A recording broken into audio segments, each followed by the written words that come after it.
जो हकीकत तुमने खुर्शीद को अपनी नासमझी में बताई है, उससे कितनी जिंदगियां मुश्किल में पड़ी हैं।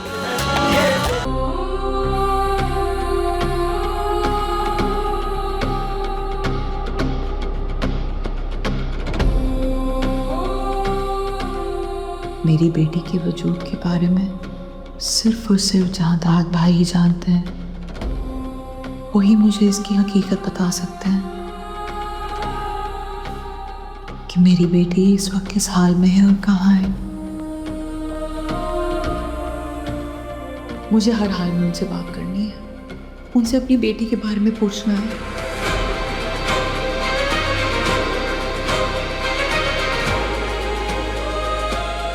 लेकिन वो अभी तक मेरे कमरे में क्यों नहीं आए?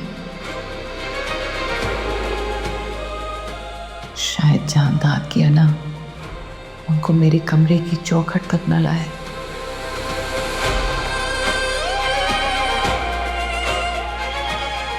मुझे खुद ही इस चौखट को आज पार करना होगा, सिर्फ और सिर्फ अपनी बेटी की खातिर।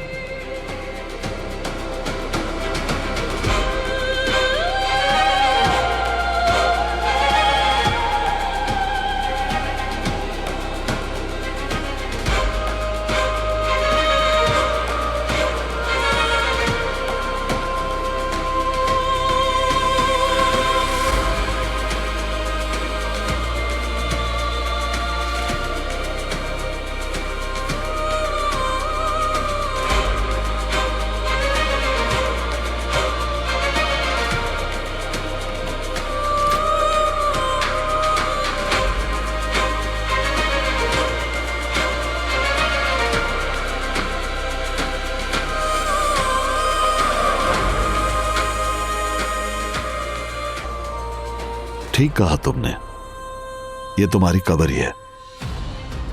तुमने क्या सोचा था? शादी करके बच्चा पैदा कर लोगे और हम देखते रहेंगे। बिल्ली चूहे का क्या खूब खेल खेला है तुम लोगों ने।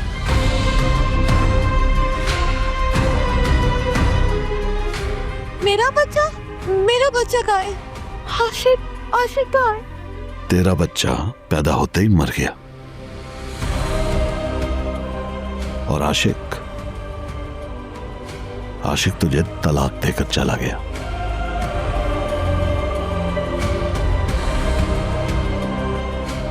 खुर्शीद,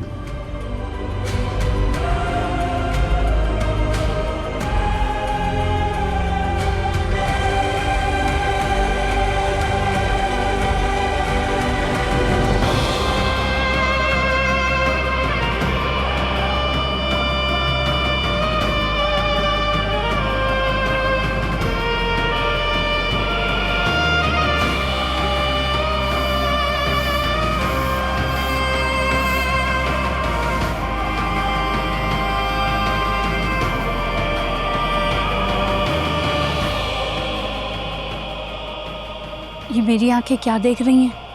खुर्शीद बीबी अपने कमरे से बाहर आ गई, कहीं ख्वाब तो नहीं? मुझे भी ख्वाब ही लग रहा है, यकीन ही नहीं आ रहा।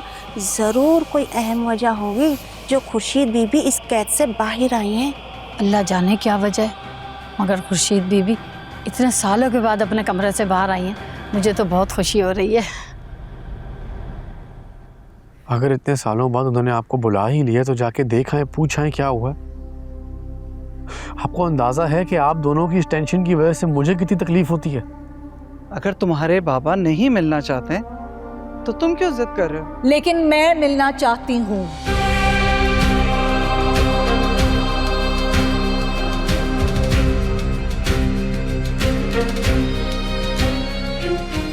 कुछ जरूरी बात करनी है मुझे तुमसे।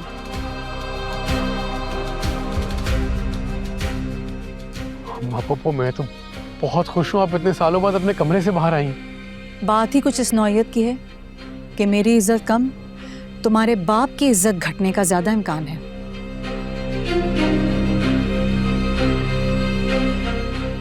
बैठो ना, खड़े क्यों? सारी बेचैनी मेरे मुकद्दर में लिखकर तुम खुद इतने बेचैन क्यों? शुक्र करो कि जहादाद मीर अली ऑफ सुंदरगढ़ तुम्हारा भाई है, और अगर तुमने अपने आप को उसकी जगह रखकर देखा होता न, तो शायद आज तुम्हें उससे हमदर्दी होती। वो भाई जो खानदान का बड़ा है, वो जिसकी मंशा के लिए गांव और खानदान वाले इंतजार करते हैं, वो भाई जिसकी वजह से हुकूमत में लोग जाते हैं या जाने से रह जाते हैं। मैं 100 बार तुम्हें बता चुका हूं कि मैं अपने मनसब के हाथों मजबूर था।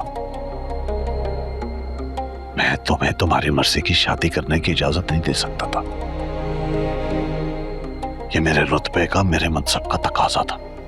भाई तुम्हें याद है उस दिन तुम एक पिस्तौल लेकर मेरे सामने आ गए थे और तुमने मुझसे ये कहा था कि अगर खानदान में से किसी को भी मैंने ये बताया कि मैंने शादी की थी और मेरा बच्चा पैदा हुआ था, तो तुम खुद को मेरे सामने उसी तरह खत्म कर दोगे जैसे सिकंदर ने खुद को मेरे सामने खत्म कर दिया था। और तुम्हारी इस बात से डर के मैंने खुद को अपने माजी के साथ इस कमरे में कैद कर लिया कि जो कुछ बचा है वो मेरा भाई है और कहीं वो मर ना जाए। लेकिन तुमने कभी ये सोचा, कभी तुम्हें डर लगा कि इस तारीक कमरे में तुम्हारी बहन कहीं मर ना जाए? नहीं, नहीं, नहीं, नहीं। तुम्हारी जिद ने बड़ी जिंदगियां बर्बाद की हैं। सिकंदर सब कुछ जानते हुए भी तुमसे शादी करना चाहता था, मगर तुम अपनी जिद पर अटे रही। इस वक्त मेरा मसला सिकंदर नहीं, मेरी बेटी है।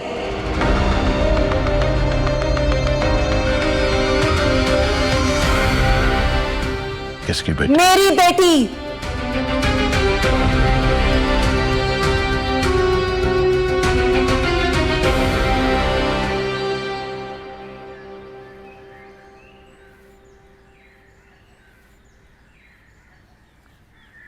इस जगह से कितनी यादें जुड़ी। मैं बाबा के साथ यहाँ आया करती थी, वो बच्चों को पढ़ाया करते थे, उनके ख्वाब बनाया करते थे। बाबा कहते थे कि तालीम जिंदगी का सबसे बड़ा खजाना होती है। तुम्हारे बाबा एक अजीम आदमी थे सुंदरी। तुम देखना, उन बच्चों की यादों में हमेशा जिंदा रहेंगे। हाँ, बाबा कहते थे कि इल्म बांटना इबादत है। ये जगह ना बाबा का दूसरा घर थी। मुझे अभी भी ऐसा लगता है कि वो यही है। हर क्लास में, हर बच्चे की मुस्कुराहट में। जानती हो, ये जगह उनकी रूह के साथ जुड़ी हुई है और तुम्हारे जरिए ये जगह उनकी रूह के साथ जुड़ी रहेगी। उनकी रूह हमेशा जिंदा रहेगी। तुम उनकी रोशनी हो, उनका साया हो। सुंदरी प्लीज तुम रो नहीं, तुम रो। जाओ जाके अंदर इन्फॉर्म करो, मैं यहीं बाहर खड़ा हूं।